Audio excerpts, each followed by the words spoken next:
Hello everybody and welcome to a Minecraft video. Today I've got some really cool stuff to show you. For this one we're going to be looking at a little data pack that I've put together. It's taken me a long time to do this, but it's turned out really cool. So what this adds is guns to Minecraft. Right now there's only three, so we have the Tommy gun, which is a submachine gun, got a little revolver here, and we have a shotgun. And all of these are all functional and they allow you to play Minecraft with guns. It's really fun. I plan on releasing two different distributions of this, one for multiplayer, which will be a more fast-paced kind of thing like this, where you're kind of dashing around maps and shooting each other and having a great time, and the other distribution is going to be for survival, which will be more slow and realistic, and it's going to require you to craft bullets and all that kind of thing. I think that both of those are going to be really useful for people. It's going to be fun to be able to download those and play those in your survival world, or set up a server and have fun with some friends. It should all work with the Minecraft realm too, so if you use a realm, you can just install the data pack like normal. But yeah, I think that this has turned out really cool, and I'm happy to show it to you. So let's get started and have a look. So to start off with, I've downloaded this map from Planet Minecraft. It's a Dust 2 map. It looks really nice. I've made some modifications to the obstacles and stuff, just to make it feel a little bit better, and to make it so it all works with wall banging, so you can shoot through crates like this.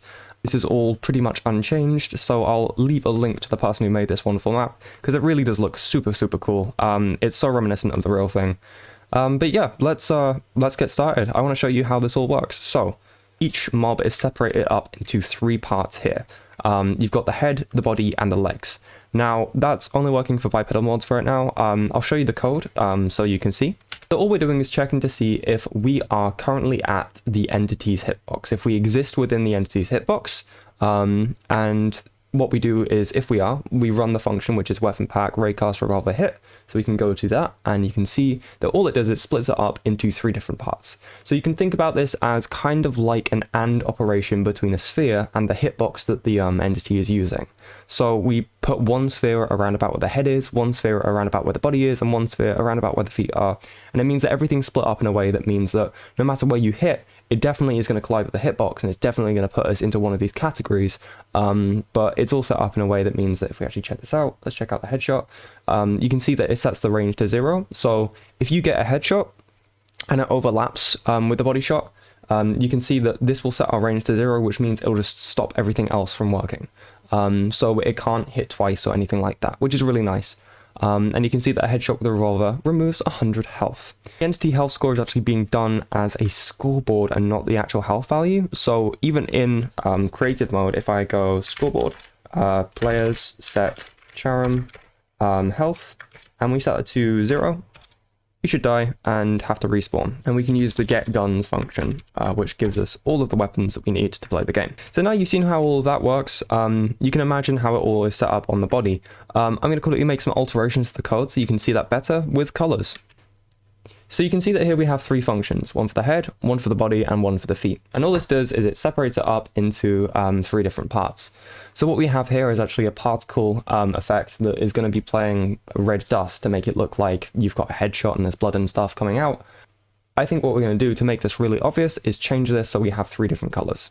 So instead of it being, we'll keep the headshot as red, but instead we'll have the body shot as green, and we'll have the feet hit for 0.5 here and 1, which would be a nice sky blue, I think. So let's see how this looks in game. So I've reloaded now, and you can see that if we hit someone in the legs, we get red, red, and red. No, that's not what I wanted.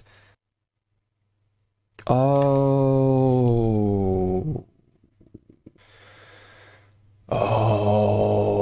that's why. And now we're back in Minecraft, and we can see how this looks. So let's try shooting someone in the legs. You can see the little blue particles come out. Body has green particles, and the head has red particles. And we can put them out of misery too. So let's go run around and have a little bit of a play with this. And you can see that depending on where we hit them, it all does different damage. So if we do the head, he says 1, 2, 3. 3 hits in the head should do it because it's 45. So 45, 90, and then another 45 would bring it up to 135. So 135 is above 100, which is the default value for every entity there is. And so 3 hits in the head with this puts an entity out of their misery. But because it brings us up to 90, we actually only need 2 hits in the head and then 1 hit anywhere else on the body to quickly put an enemy out of its misery. So if we go and find an enemy after a long time looking around. Shh. I just found these guys. It's fine. If we find some enemies, you can see that if we put 2 hits in the head and 1 hit in the feet, it should put them out of their misery too. So this works with every single thing. Let me just quickly change it so our effects are all set back to normal.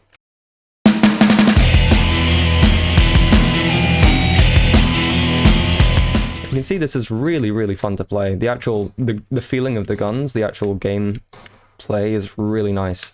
You can see we have iron sights by pressing shift, and our shotgun also has that. You can see that these guys were just a little bit out of range, so if I pull right back and fire, well, he wasn't, but this guy will be. You can see the actual end of the range is about there, which stops it from hitting him properly from there. You have to get up quite close and personal with the shotgun to really make it work. Try a close quarters situation instead. So coming up here with a revolver, you can see you can just put shots into all the enemies.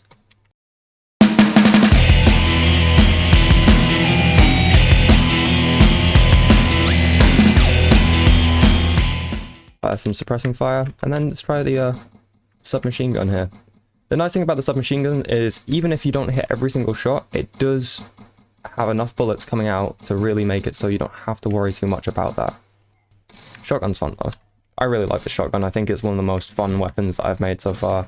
I plan on adding more weapons to this as well. The plan is to add a grenade launcher, but I'm not sure just how feasible that is. A grenade launcher is a lot more difficult than just a straight hit scan. So for this, all we're doing is basically just tracing a line, and you can see that that line is always straight. There's no bullet drop ever. If we fly up here and shoot a revolver, it just goes on straight. There's no bullet drop at all. What I'd like to do is have it so we have like a curve, like a parabola sort of thing, where it'll kind of follow a big swinging curve in the sky and come back down again. But to make that work, I might have to use... I could probably use snowballs or arrows or something like that to kind of suggest it, but it becomes a bit complicated and we'll have to check distance to entities and all that kind of thing, and yeah, it's just how it is, really. Hopefully I can pull off the wizardry to make it work. If not, I'm still going to be including much more to this. One thing that I'm really excited to start including is I really want to add a sniper rifle. I think that's going to be so fun. I'd like to have it so, you know, you have the kind of the zoom in and all that sort of thing, and that's a really accurate kind of single shot, and then you have to wait for the bolt to come back and then sort of come back, and then you all that kind of thing. So it's just a slow and incredibly powerful weapon. And then for the no scopes and stuff, what I'd like to include is a way to have it so it is really inaccurate, but adding inaccuracy to this is quite difficult. So for the shotgun, what I've actually had to do is include 4 hard-coded trajectories for these to go on, to mean that it has that sort of spread that you can see there. So you can see that the shotgun itself has 4 raycasts here. So you have cast 1, cast 2, cast 3, and cast 4. And you can see the only difference here is what differences we're adding here. So this one goes to the left, this one goes to the right, this one goes down, and this one goes up. And we can actually change how far these things go. So if I add a little 1 here, and a little 1 here, and a little 1 here, and a little 1 here, what we should get is a pretty crazy spread on our shotgun. And you can see it goes out really wide like this. So we've basically, I basically made it so it has the same pattern every single time, and it just has a different kind of trajectory from the initial one. And that's fine and well and good, but I'd like to have it so it isn't necessarily just doing that for the sniper rifle, and instead it has a kind of random inaccuracy that it's applying. So yeah, I'm really happy with this. I think this has turned out really fun. I think it works really nicely. You have a good mix of different weapons so far. The revolver is nice for quick headshots and stuff, where you can really line it up and be precise and quickly put things out of the game. And then for this, the actual SMG, it's really nice because you can just fire off a bunch of shots and really do some crowd control. and I think that works really well too. And of course, after that, we have the shotgun, which is still one of my favorites. If we just do a little reload just to make sure. It's just so fun to use. It's so rewarding. You know, you're just like, bam, bam. The particles are lovely. I love how everything looks in this. And yeah, it's just really fun to use. Yeah. I'll be releasing this pretty soon as a kind of development build, so you can all test it out, give me feedback, that kind of thing. Obviously, you can plug this data pack into whatever map you want. For now, it only works on bipedal mobs. I'll quickly show you the list of mobs that it works for. Here we have a little JSON file. So to go through all of these, we have players, zombies, skeletons, blazes, drowns, husks, strays, piglins, zombified piglins, piglin brutes, villagers, zombie villagers, wandering traders, pillagers, vindicators, and witches. These are all of the mobs that this pack works for. It does work in multiplayer. As far as I can tell, through all the testing I've done, I still need to do a couple more rounds of testing, but getting everyone organized together to do that is quite complicated. And it often ends up being me sitting there for half an hour fixing bugs while they kind of stand around in Minecraft, wait for like a couple minutes, get shot, wait for a couple minutes and get shot again. And that's kind of like the way that it usually goes, just so I can test everything and make sure it works.